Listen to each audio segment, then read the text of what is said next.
विश्वोत्पत्त्यादि तवे तापत्रय विनाशाय श्रीकृष्णाय वयं नुमः। आइए महात्मा की कथा को बड़े भाव पूर्वक हम थोड़ी देर श्रवण करें। सच्चिदानंद रूपाया, जो प्रभु सत्य हैं, चित्त हैं और आनंद हैं, जिन प्रभु से यह पूरा जगत प्रकट होता है और जो प्रभु इस पूरे जगत का लालन पालन करते हैं, उस समय आने पर यह पूरा संसार जिन प्रभु में जाकर के समा जाता है, उन प्रभु का नाम है सच्चिदानंद। वही सच्चिदानंद प्रभु सभी प्रकार के तापों का भी विनाश करते हैं। हम लोग जो दिन रात दुखी हो रहे हैं, परेशान हो रहे हैं, अगर भगवान की कृपा हो जाए तो बड़े से बड़ा दुख एक सेकंड नहीं लगता। उनकी कृपा होती है तो बड़े से बड़े परेशानियां तुरंत ही हमें छोड़ छोड़ करके भागने लगती हैं। तापत्रय विनाशाय श्री कृष्णाय वयं नुमः। ऐसे भगवान श्री कृष्ण के पावन चरणों में सब अपने मन को लगाएं और इस सुंदर कथा को बड़े भाव के साथ में श्रवण करें। आपके ग्राम में आज से जो संगीत में है श्रीमद् भागवत की कथा शुभारंभ हो रही है। यह सार्वजनिक कथा है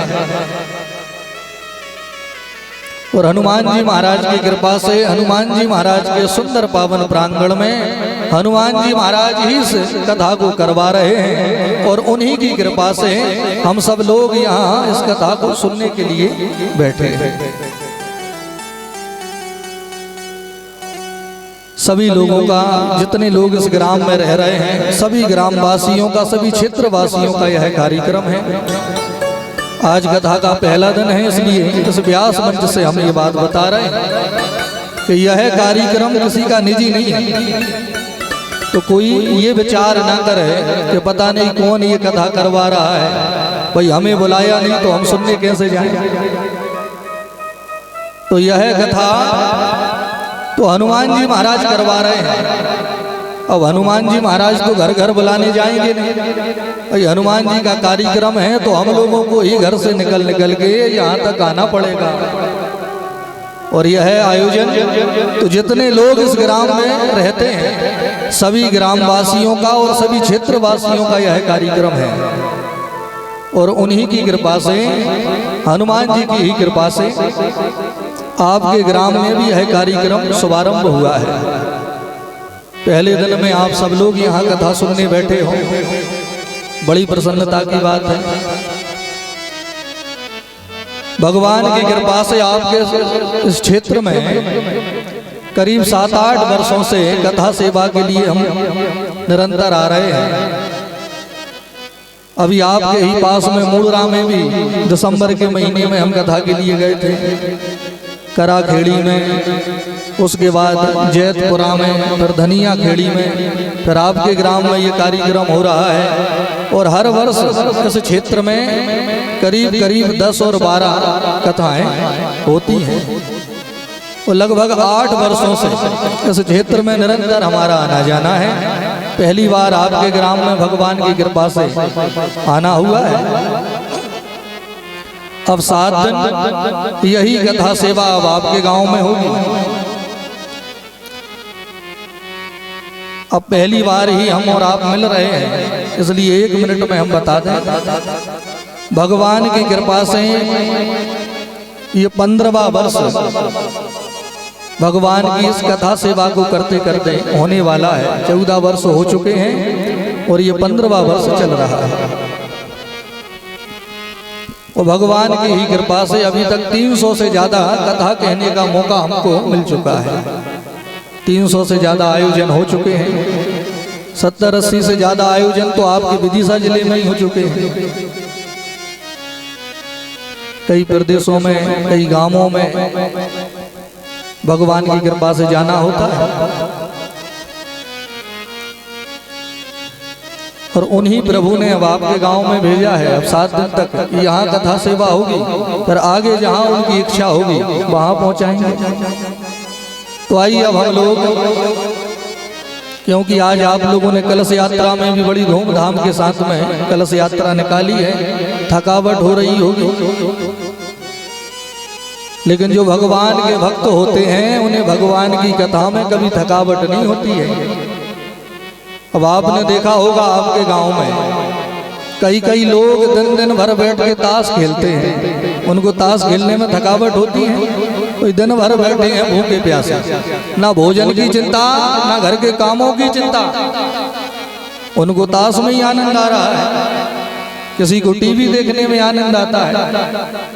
उसी प्रकार जो भगवान के भक्त हैं उन्हें तो प्रभु के भजन में और प्रभु की कथा में ही आनंद आता है। अब कथा 3 घंटे हो रही है कि 4 घंटे हो रही है, कथा दिन में हो रही है कि रात में हो रही है, क्या फर्क पड़ता है? फर्क उन्हें पड़ता है जिनका मन अभी भगवान में लगा नहीं है। वो तो 7 दिनों तक केवल बहाने ही बनाएंगे। अरे महाराज बैसाख में आए होते, अभी तो कितना काम लगा है। तो केवल बहाने, और जिनका मन प्रभु में लग गया वो तो दौड़ पड़ेंगे भगवान की कथा सुनने के लिए। सबकी कथा है, सबको आना चाहिए। बोलिए राधे राधे। अच्छा, भगवान की कथा की महिमा कितनी है कि अगर पूरी कथा 7 दिन की कथा आपने अपने हृदय में उतार ली तो पुनरपि जन्मम पुनरपि मरणम पुनरपि जननी जठरे सैनम, 84 लाख योनियों में कभी कुत्ता बन के, कभी गधा बन के, कभी घोड़ा बन के, कभी नाली का कीड़ा बन के, ना जाने क्या क्या बन करके हमको आना पड़ रहा है। लेकिन जो भगवान की कथा सुन लेता है उसका फिर यह जन्म मरण का चक्र बंद ही हो जाता है। फिर ना बार बार जन्म लेना पड़ता, ना बार बार मरना पड़ता। भगवान की कथा को सुना और भगवान की कथा को हृदय में उतारा तो प्रभु की कृपा से जन्म जन्मांतर के जो पाप हैं वो नष्ट हो जाते हैं और हमें प्रभु के चरणों की शरण प्राप्त होती है। इतनी दिव्य महिमा है भागवत की। अब ज्यादा समय नहीं है, 7 दिन का समय नहीं है, तो हम तो कह रहे हैं अगर 2 शब्द भी आपने भागवत के सुन लिए और 2 शब्द भी अपने जीवन में उतार लिए तो भागवत के 2 शब्द ही आपका जीवन बदल के रख देंगे। ये महिमा है इस कथा की। एक छोटा सा प्रसंग हम आपको सुना रहे हैं। इस छोटे से प्रसंग में ही आपको भागवत की महिमा का ज्ञान हो जाएगा कि भागवत की महिमा कितनी है। एक गांव में ऐसी सुंदर भागवत की कथा का आयोजन हो रहा था। पुराने समय की बात है, तभी टेंट साउंड नहीं होते थे। तो राजस्थान में कोई गांव वालों ने भागवत की कथा का आयोजन करवाया। एक महात्मा जी कथा सुनाने के लिए आए। अब सब गांव के लोग बैठ करके कथा को सुन रहे थे, क्योंकि पुराना समय था, लाइट नहीं होती थी, माइक नहीं होते थे, तो सब लोग महात्मा जी के पास में ही बैठ करके कथा को सुन रहे थे। अच्छा, जहां कथा हो रही थी वहीं से सड़क भी निकली हुई थी, वहीं से लोग आते जाते थे। कथा में लोगों का ऐसा भाव बना, ऐसा मन बना कि कब कथा होते होते रात होने लगी किसी को पता ही नहीं चला, अंधेरा होने लगा। उसी अंधेरे में शाम के समय वहां से जो सड़क निकली थी उस सड़क से एक चोर निकल के जा रहा था। चोर ने देखा कि ये सबके सब गांव के लोग यहाँ बैठ के क्या कर रहे हैं। अच्छा, उसे लगा कोई तमाशा नौटंकी हो रही होगी। भाई, जिन्होंने भगवान की कथा नहीं सुनी उन्हें तो भगवान की कथा भी कोई तमाशा और नौटंकी लगती है। कथा तो उनके लिए है जो भगवान की महिमा को जानते हैं। तो उसे लगा कोई तमाशा हो रहा है, चलो चल के देख आवे। तो देखने के लिए आया। थोड़े पास में आया तो उसने देखा कि एक पीपल का पेड़ है, वहां एक चबूतरा बना है। चबूतरे पर एक महात्मा जी बैठे हैं जो गांव के लोगों को कुछ सुना रहे हैं। क्या सुना रहे हैं? दूर था तो ये तो सुनाई नहीं पड़ा। तो विचार किया थोड़े और पास में चलो। तो वह चोर थोड़े और पास में आया और 2 मिनट ही महात्मा जी के पास में रुका, केवल 2 मिनट। उस 2 मिनट में महात्मा जी ने अपने मुंह से 3 बातें कही जो उस चोर ने सुनी और सुन करके वहां से आगे बढ़ गया। महात्मा जी ने कहा कि जीवन में कभी झूठ मत बोलो। दूसरी बात बोले, जिसका खाओ उसका निभाओ। जो हमें भोजन दे रहा है उसके साथ कभी गद्दारी मत करो। जिसका खाओ उसका निभाओ। वो तीसरी बात बोले, जीवन में जो भी करो सोच विचार करके करो, बगैर विचारे कुछ मत करना। ये 3 ही बातें उस चोर ने सुनी और सुन करके निकल गया। और रास्ते में जाते जाते विचार करने लगा कि इन महात्माओं का तो काम ही है प्रवचन सुनाना। अरे इनकी सुनता कौन है? मान लो किसी ने सुन भी ली इनकी बात तो मानता कौन है? महात्मा जी ने ये 3 बातें कही हैं, अब इनकी ये 3 बातें कौन मानेगा? फिर विचार किया कि पूरे गांव के लोग सुन रहे हैं, भाई 1000 लोग कथा सुन रहे हैं, अगर 1000 नहीं भी मानेंगे तो 100 लोग तो मानेंगे। भाई सब एक जैसे थोड़ी होते हैं।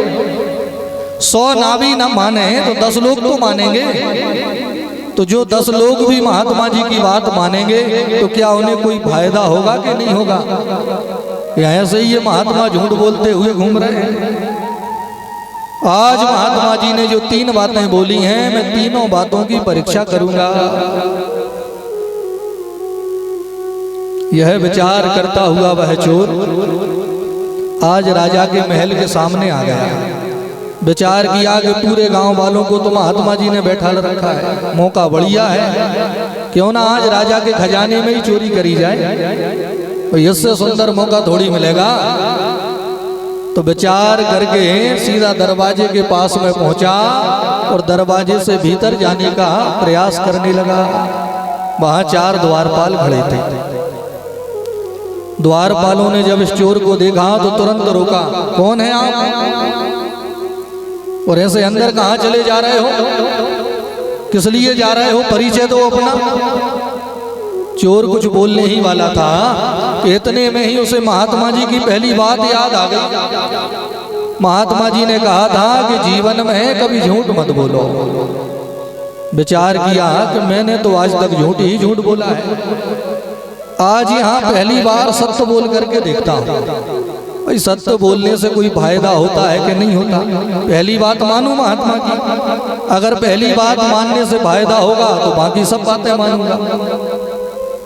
तो जैसे ही द्वारपालों ने कहा कि कौन है आप, तो उसने कहा मैं चोर हूं, चोर, तो राजा के खजाने में चोरी करने आया हूं।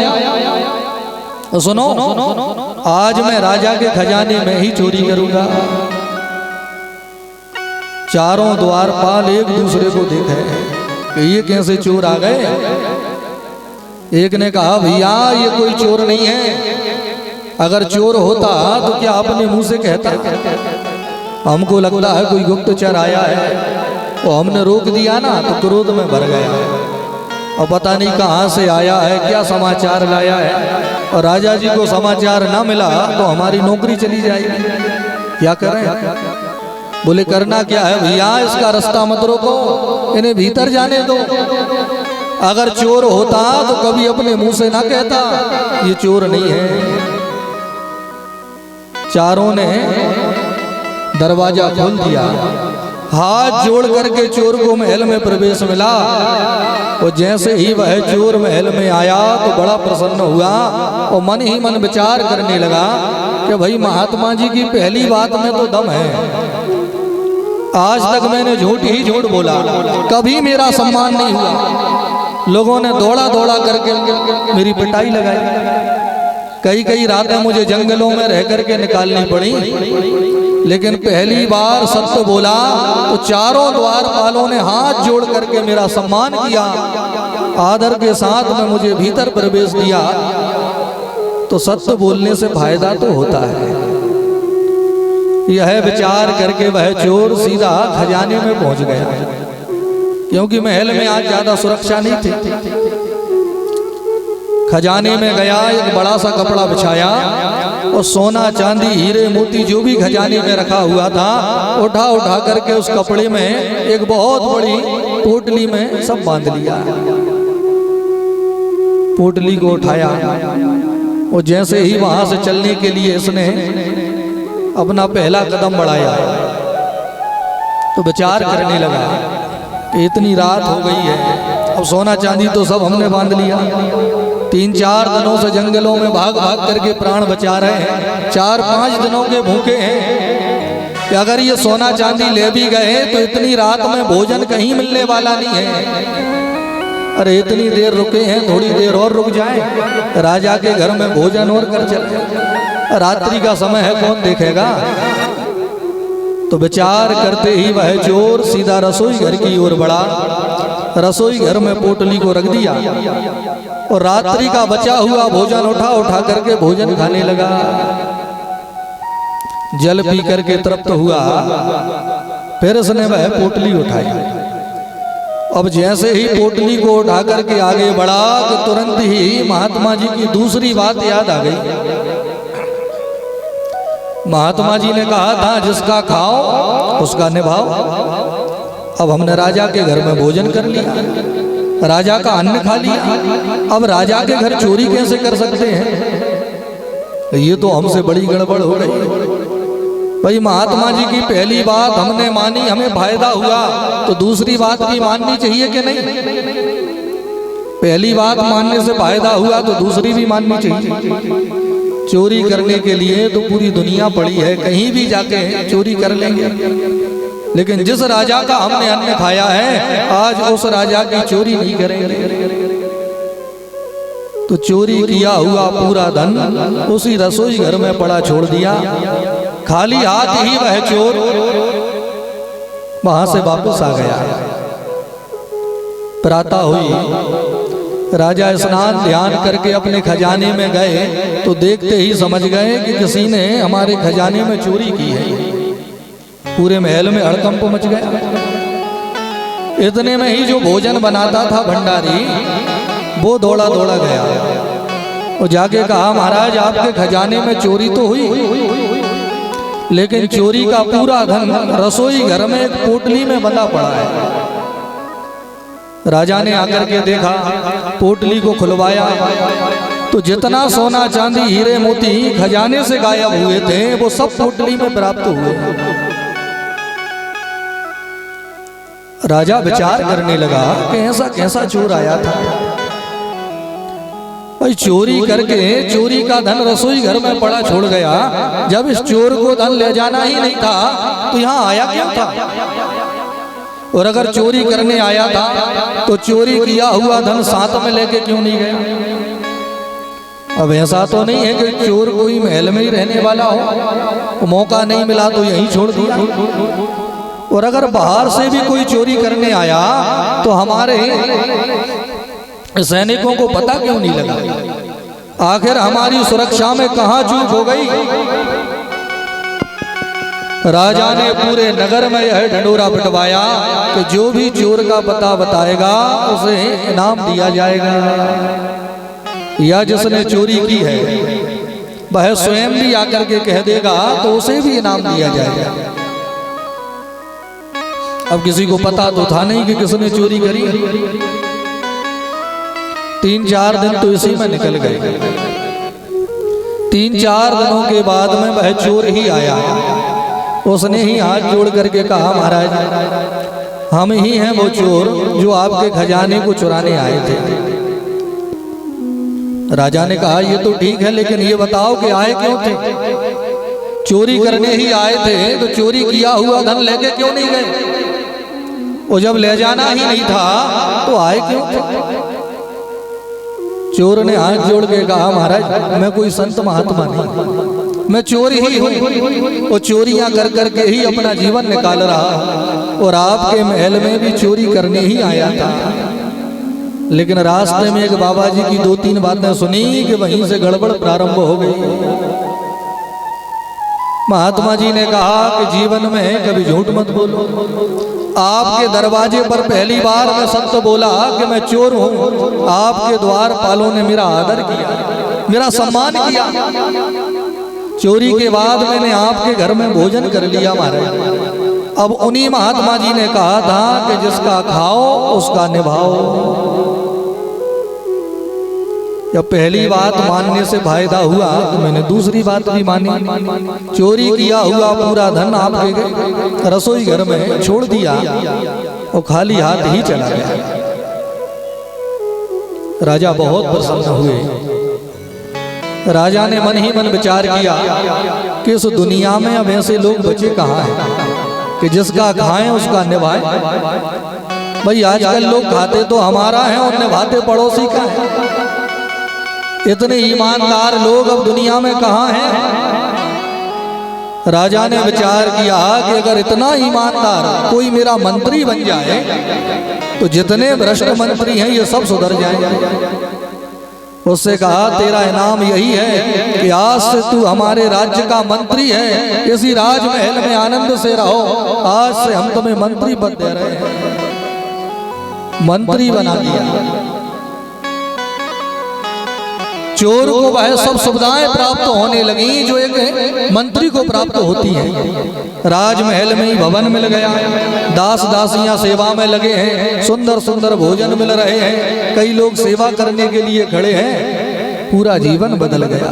अरे कहाँ तो एक चोर था, जंगलों में छिपा हुआ घूमता था। किसी दिन भोजन मिला, किसी दिन नहीं मिला, और आज मंत्री बन के आराम से अपना जीवन निकाल रहा है। एक दिन चोर के मन में एक बात आई कि आज से 20 वर्ष पहले पहली बार जब मैं अपने घर से चोरी करने निकला था, तब से आज तक अपने घर लौट के नहीं गया। मेरा विवाह हो चुका था। मेरी पत्नी आज भी उसी घर में रह रही होगी। किस हाल में है, भोजन मिलता है कि नहीं मिलता है। भाई आज तक हमारे जीवन में कमी रही तो हम अलग अलग रहे, लेकिन अब तो प्रभु की कृपा से हम मंत्री बन गए हैं। बुढ़ापे का जितना भी समय है, क्यों ना अपनी पत्नी को भी यहीं ले आऊं तो वो भी आनंद से बचा हुआ जीवन यहीं निकाले। 20 वर्ष से नहीं गया अपने गांव। पहली बार जब चोरी करने निकला था तब से आज तक गया ही नहीं। पहली बार आज रात में वह चोर अपनी पत्नी को लाने के लिए अपने गांव जा रहा है। घोड़े पर बैठ गया, तलवार रख ली साथ में और निकल पड़ा उस नगर के लिए जहां वो 20 वर्ष पहले रहता था। अर्धरात्रि के बाद वह अपने गांव में पहुंचा। गांव में सब लोग सो रहे थे। सन्नाटा पसरा हुआ था। कोई आवाज सुनाई नहीं पड़ रही थी। वह सीधा अपने घर के पास में पहुंच गया जहां वो पहले रहता था। घोड़े से उतरा तो देखा कि 20 वर्ष पहले जैसा छोड़ करके गया था आज सब कुछ वैसा ही है। वही मेरा टूटा फूटा सा घर, वही छोटी सी झोंपड़ी, जो छोड़ के गया था वैसा ही है, कुछ नहीं बदला। सीधा अपने घर में भीतर गया तो पुराना समय था, एक दीपक जल रहा था। और पहले लाइट तो होती नहीं थी, तो दीपक जल रहा था। उस दीपक के प्रकाश में वह पूरा कक्ष प्रकाशित हो रहा है। उसी प्रकाश में उसे दिखाई पड़ा कि मेरे आगे एक पलंग बिछा हुआ है, उसी पर मेरी पत्नी सो रही है। पलंग के पास में गया तो उसने जाकर के देखा कि जहां मेरी पत्नी सो रही है उसी के पास में कोई 20 वर्ष का जवान पुरुष भी लेटा हुआ है। जब यह दृश्य चोर ने देखा तो उसका खून खोल गया कि आखिर ये कौन है जो मेरी पत्नी के पास में लेटा हुआ है, ये पुरुष कौन है। तुरंत तलवार लेकर के मारने के लिए दौड़ा। उससे ये देखा नहीं गया, मारने ही वाला था कि महात्मा जी की तीसरी बात याद आ गई। बोले जीवन में जो भी करो सोच विचार करके करो। हो सकता है मेरे बाद में मेरी पत्नी ने दूसरा विवाह कर लिया, भाई हम तो 20 वर्ष बाद आए, क्या कोई और कारण हो? एक बार पत्नी को जगाकर तो पूछें कि उसके पास में जो पुरुष लेटा है ये कौन है? उसने तुरंत आवाज लगाई। उसकी आवाज जब उसकी पत्नी ने सुनी, वह जगी, आंखें खोल करके देखा कि हमारे पतिदेव आए हैं। तुरंत बिस्तर में बैठ गई और हाथ जोड़ करके प्रणाम करने लगी। अपने पति से कह रही है कि 20 वर्ष बाद में आए हो, कहाँ थे अब तक? जब से हमें छोड़कर गए हो एक बार देखने नहीं आए कि हम जिंदा हैं कि मर गए हैं, हमें भोजन मिलता है कि भूखे ही हैं। एक बार भी आपने हमारी चिंता नहीं करी। 20 वर्ष बाद में लौट के आए हो, कहाँ थे अब तक? चोर ने तलवार दिखाई। तलवार दिखाते हुए कहा ये सब बातें बाद में हो, पहले ये बताओ तुम्हारे पास में ये लेटा है ये कौन है? इतना सुनते ही उसकी पत्नी जोर जोर से रोने लगी। महाराज रोते रोते उसने कहा कि आपको तो कुछ भी याद नहीं आया। अरे जरा अपनी बुद्धि पर जोर डालो, याद करो जब आप हमें छोड़ करके गए थे तो आपका ही पुत्र हमारे गर्भ में था। आपके जाने के बाद उसका जन्म हुआ और जो मेरे पास में लेटा है वो और कोई नहीं है महाराज, तुम्हारा बेटा है, तुम्हारा पुत्र है। जैसे ही ये शब्द उस चोर ने सुने, तुरंत तलवार हाथ से गिर गई, पूरा शरीर ढीला पड़ गया और धड़ाम से जमीन पर गिर पड़ा। पलंग को पकड़ के जोर जोर से रोने लगा। रोते रोते विचार कर रहा है कि आज अगर मैंने महात्मा जी की तीसरी बात ना मानी होती तो अपने ही हाथों से अपनी पत्नी को भी मार डालता, अपने ही हाथों से अपने बेटे को भी मार डालता, अपने हाथों से ही अपना वंश समाप्त कर लेता, मेरा पूरा परिवार नष्ट हो जाता। लेकिन महात्मा जी की बात मानी तो आज मेरी पत्नी, मेरा बेटा सब मेरे सामने सुरक्षित है।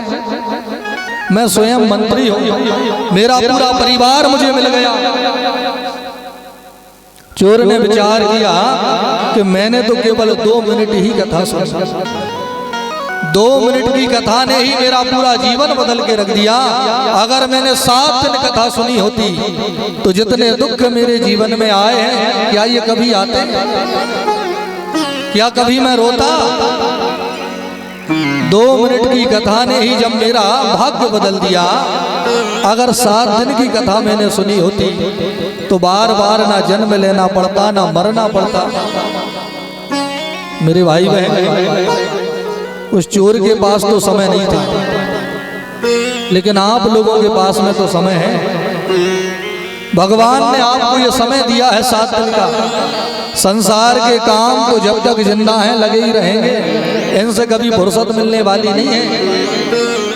प्रभु की कृपा से ये जो समय आया है इसका सदुपयोग करो, कुछ समय अपने लिए निकालो। आपने संसार के लिए अपना पूरा जीवन लगा दिया, जब से होश संभाला है संसार के ही काम कर रहे हो। इन 7 दिनों में कुछ समय अब आप अपने लिए निकालो। आपने दुनिया के लिए बहुत कुछ किया, लेकिन जरा एकांत में बैठ के विचार करना कि तुमने तुम्हारे लिए क्या किया। जो करने आए हो, जिस लिए यह मनुष्य जीवन मिला है, भगवत प्राप्ति, क्या उसके लिए आपने कोई प्रयत्न किया? इसलिए मेरे भाई बहन, ठाकुर जी ने बहुत सुंदर समय ये हमें दिया है। थोड़ा थोड़ा समय अपने लिए निकालो। देखो जब यहाँ से हम जाएंगे तो थोड़ी बहुत तैयारी करनी पड़ेगी कि नहीं? भाई हम लोग कहीं भी जाते हैं तो तैयारी करनी पड़ती है कि नहीं करनी पड़ती?